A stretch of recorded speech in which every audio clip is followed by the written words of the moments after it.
C'est parti. Évangélion. S'il y a une œuvre à retenir au cours de ces 30 dernières années d'animation japonaise, c'est Évangélion. Et quand on y pense, c'est assez paradoxal. En effet, si d'un côté Évangélion est une œuvre fondatrice qui a démocratisé de nombreux archétypes de personnages et révolutionné la manière de produire des animés, c'est également une production très critique envers son industrie et sa propre communauté. En gros, Évangélion est une œuvre qui embrasse les codes de son médium, tout en leur crachant ouvertement à la gueule. Et ça se comprend. En 1995, Évangélion arrive au milieu d'une époque charnière pour l'animation. Dans les années 90, la science-fiction, qui avait pourtant régné en maître sur le médium depuis presque les années 60, laisse de plus en plus sa place au genre de la fantasy dans le style de Lodos et de la comédie haremesque à la Tenchi Muyo. C'est la fin de l'époque des OAV et c'est quelques années avant le début des adaptations de light novel qui arrivera dans les années 2000. Ainsi, en plus des changements dans les modes de production, il y a un changement de mentalité au sein des œuvres. Ça se voit principalement au travers de l'évolution du fanservice. En effet, principalement dans les comédies haremesques, on voit bien sûr de nouvelles manières d'écrire les personnages féminins, mais surtout de nouvelles manières de mettre en avant le protagoniste. Donc ce que je m'apprête à dire est à prendre avec des pincettes, parce que on parle des codes en eux-mêmes, donc je vais simplifier quelques trucs, mais gardez en tête que dans la réalité, c'est plus subtil que ça. En effet, avant, on avait des protagonistes qui étaient soit des héros de shonen au grand cœur, tels que Yusuke de Yu Yu Hakusho ou Toshiro de Albator, soit des mâles aguerris et très forts dans ce qu'ils font. On pense à Lupin de Lupin the Third ou Cobra de Space Cobra. Cependant, avec l'arrivée du harem, on va de plus en plus voir se développer un nouveau type de protagoniste sous la forme d'un adolescent faussement solitaire à qui tout réussit et qui est constamment entouré de jolies jeunes filles en plein badifolage. Mesdames, calmez-vous. Ce type de personnage, je suis sûr que vous en connaissez plein. De Rito de To Love Ru à Seiji de Love Tyrant, en passant par Saito de Zero no Tsukaima, et bien sûr Kirito, ce sont des héros à la personnalité assez plate, afin que le spectateur puisse très facilement s'identifier à lui. C'est un peu l'équivalent de la Marisu, des personnages qui assument de ne pas être très intéressants et dont l'objectif principal est de permettre aux spectateurs de passer un moment satisfaisant à travers eux. Au Japon, depuis quelques années, cet archétype a même reçu un nom, le Narokei. Et au milieu de tout ça, on a Hideaki Anno, le créateur d'Evangélion. Si Anno est un pur produit de son milieu qui a travaillé sur un bon nombre de chefs-d'œuvre tels que Die Buster, Nadia et le secret de l'eau bleue et même quelques bons films de Miyazaki, il n'en reste pas moins très critique envers le médium de l'animation japonaise et la tournure qu'elle prend à l'époque. Il condamne la surproduction d'animés de mauvaise qualité, tout comme l'évolution du communautarisme dans ce qu'on commence à appeler la culture otaku.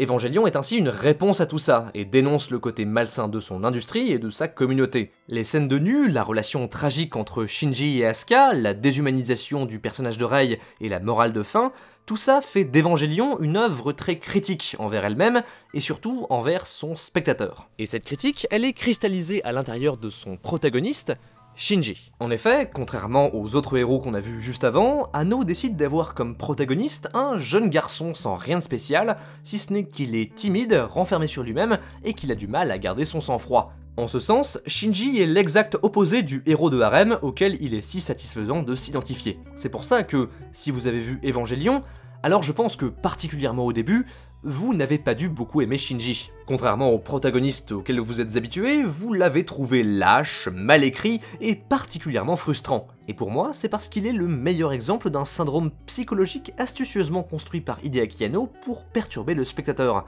Un syndrome que j'appelle à juste titre le syndrome Shinji Ikari. Comme on l'a vu, Shinji est une sorte de anti-héros de harem. En effet, Shinji est un héros qui dit non, qui refuse d'agir parce qu'il a peur. Et avec raison, car qui n'aurait pas peur si on nous demandait de monter dans un robot géant pour se battre contre des colosses extraterrestres. Mais de cette façon, Shinji apparaît comme un protagoniste faible, qui fuit face au danger, qui rate ce qu'il entreprend, et qui revient régulièrement en arrière. Il n'est donc pas un héros satisfaisant à suivre. Cependant, Shinji est également un héros auquel il est extrêmement facile de s'identifier. Il est le centre de l'action, l'histoire tourne presque entièrement autour de lui, il suit au début le parcours classique du héros aux 1000 visages, et surtout il s'affirme très peu, ce qui nous permet de nous projeter presque instinctivement à sa place. Et c'est là-dedans que repose toute l'efficacité du personnage. Le fait que Shinji ne soit pas un personnage plaisant à suivre tend à nous repousser, en gros on veut pas s'identifier à lui, mais d'un autre côté tout est fait pour renforcer le lien entre Shinji et le spectateur, comme si on était piégé avec lui, forcé d'adopter son point de vue. Ce décalage nous renvoie ainsi instinctivement une sensation très désagréable. Et ça, c'est parce que depuis tout petit, on a été habitué aux histoires avec des protagonistes surpuissants, qui s'en sortent toujours quelle que soit la situation. Là où des personnages comme Naruto, Issei, Kirito ou n'importe quel héros de shonen nous font nous sentir forts et capables de surmonter n'importe quoi, Shinji nous renvoie notre faiblesse au visage. Il nous rappelle que des fois, on est juste impuissant ou simplement pas assez fort. Son inaction est donc extrêmement frustrante. C'est ce sentiment qui nous pousse à hurler « Gueule les mondes dans ce putain de robot !» C'est instinctif.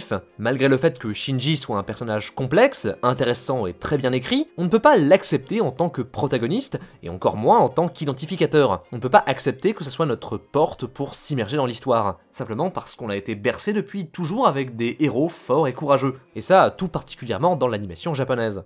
Et c'est ça le syndrome Shinji Ikari, le fait d'imposer au spectateur un protagoniste le faisant se sentir faible, de lui imposer un protagoniste qui rate, qui fuit et qui ne sort pas avec la fille à la fin. Et ça fait mal. C'est comme si l'histoire nous répétait en boucle « Regarde-toi, derrière ton écran, tu t'imagines que t'es spécial, mais en vrai, t'es rien ».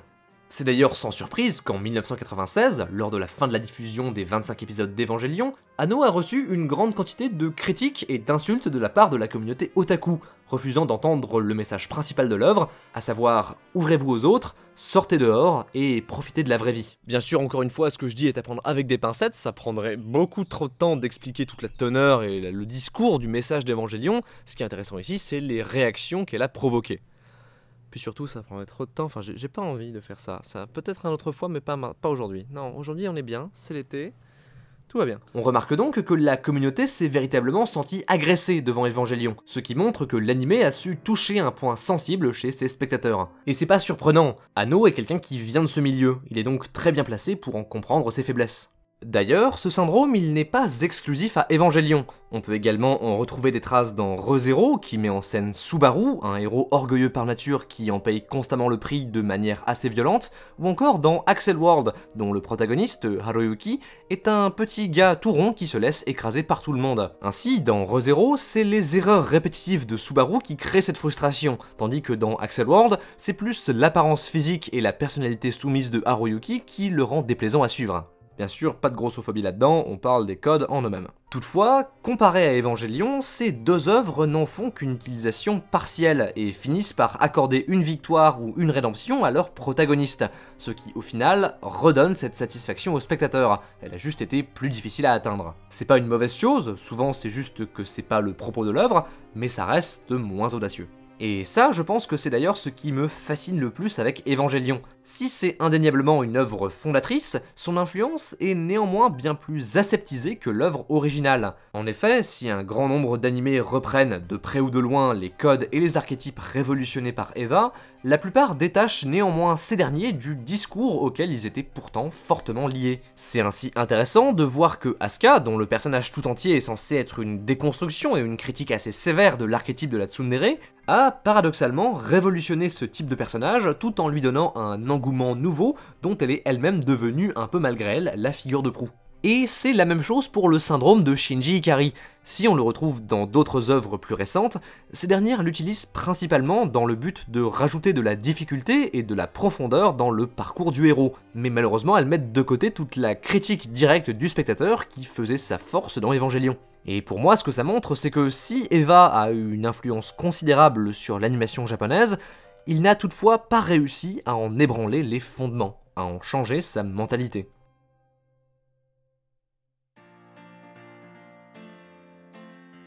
Après, c'est pas grave, l'animation japonaise est une machine qu'il est difficile d'arrêter, tout en plus tout seul. Mais tout de même, en plus des codes et des archétypes que Evangelion a renouvelés, je pense qu'il est tout aussi important de se rappeler de son discours et de sa critique adressée au médium et à son public. Si son influence est encore bien présente dans nos animés, ça ne veut pas dire que son rôle est accompli, et je pense qu'il y a encore beaucoup de choses que Evangelion peut nous apprendre. Ainsi, si vous n'avez pas encore regardé Evangelion, alors allez le voir. C'est une expérience qui peut véritablement vous transporter plus loin dans l'animation japonaise.